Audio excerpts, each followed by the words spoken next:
Hi കൂട്ടുകാരെ, എല്ലാവർക്കും ഞങ്ങളുടെ പുതിയൊരു വീഡിയോയിലേക്ക് സ്വാഗതം.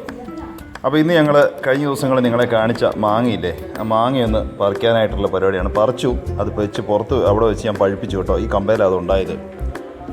അതിൻ്റെ കൂടെയുള്ള 2 മാങ്ങയാണ് അപ്പർ സൈഡിൽ കാണുന്നത്. അപ്പോൾ ആ മാങ്ങയൊക്കെ പറിച്ച് ഇതാണ് പഴുത്ത മാങ്ങ കേട്ടോ. ഒരു 4 ദിവസമായി ഞങ്ങൾ പറിച്ച് വെച്ചത്. കഴിഞ്ഞ ദിവസം ഞാൻ കൈകൊണ്ട് പിടിച്ച് പടന്നു പോകുന്നായിരുന്നു. അതിൻ്റെ കൂടെയുള്ള 2 പേരും ചെറുതായിട്ട് ചുമന്ന് കളറൊക്കെ വന്നിട്ടുണ്ട്. നാളെയോ മറ്റന്നാളോ അതും പറിക്കായിരിക്കും. അപ്പോൾ ഞങ്ങൾ പെസഹായുടെ കുർബാനയൊക്കെ കഴിഞ്ഞ് വന്നപ്പോഴാണ് മാങ്ങ പൂളി തിന്നാന്നൊരു ആശയം വന്നത്. ഈ മാവിലാവട്ടെ കായ്ച്ചത്, സുന്ദരിയായ ആ മാവ്. നല്ല മാങ്ങയുണ്ട്. ഇനിയുണ്ടൊരു 3 മാങ്ങയും കൂടെ അത് നിൽപ്പുണ്ട്. കണ്ടോ, ചെറിയൊരു ചുമര കളർ വന്ന് ഈ മാങ്ങയ്ക്ക്. അപ്പോൾ നമുക്ക് അതിൻ്റെ കൂടെയുള്ള മാങ്ങ അത് നമുക്കൊന്ന് പൂളാം. മമ്മി കത്തിയൊക്കെ എടുത്തിട്ട്, മമ്മിയാണ് മാങ്ങ പൂളുന്നത്. മമ്മി കത്തിയൊക്കെ എടുത്തുകൊണ്ട് ഇത് പൂളാനായിട്ട് വരുന്നുണ്ട്. അതാ കഴുകി വൃത്തിയാക്കി കഷ്ണമായി എല്ലാവരും കാത്തു നിൽക്കുകയാണ്.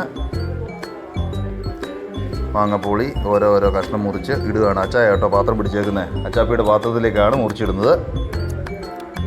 കണ്ടോ, അതിൻ്റെ ഒരു കളറ് കണ്ടോ. ആ കളറ് കാണുമ്പോൾ തന്നെ നമുക്ക് നല്ല ടേസ്റ്റുള്ള മാങ്ങയാണെന്നുള്ളത് നമുക്ക് മനസ്സിലാക്കാം. കണ്ടോ, അകത്ത് നല്ല കാമ്പ്, തൊലിക്ക് ചെറിയ കട്ടിയുള്ളൂ. തൊലിക്ക് നല്ല മനോഹരമായിട്ട് മധുരകരമായ മാങ്ങയാണ്. കണ്ടോ, അങ്ങനെ കഴിഞ്ഞ് കഴിയുമ്പോഴത്തേക്ക് അതിൻ്റെ അണ്ടി എനിക്ക് മമ്മി തന്നു. നല്ല ടേസ്റ്റ്. കുറേ കാലം കൂടി മാങ്ങാൻ, സാധാരണ മാങ്ങാൻ ഇരുമ്പോൾ പുളി ഉണ്ടാവും.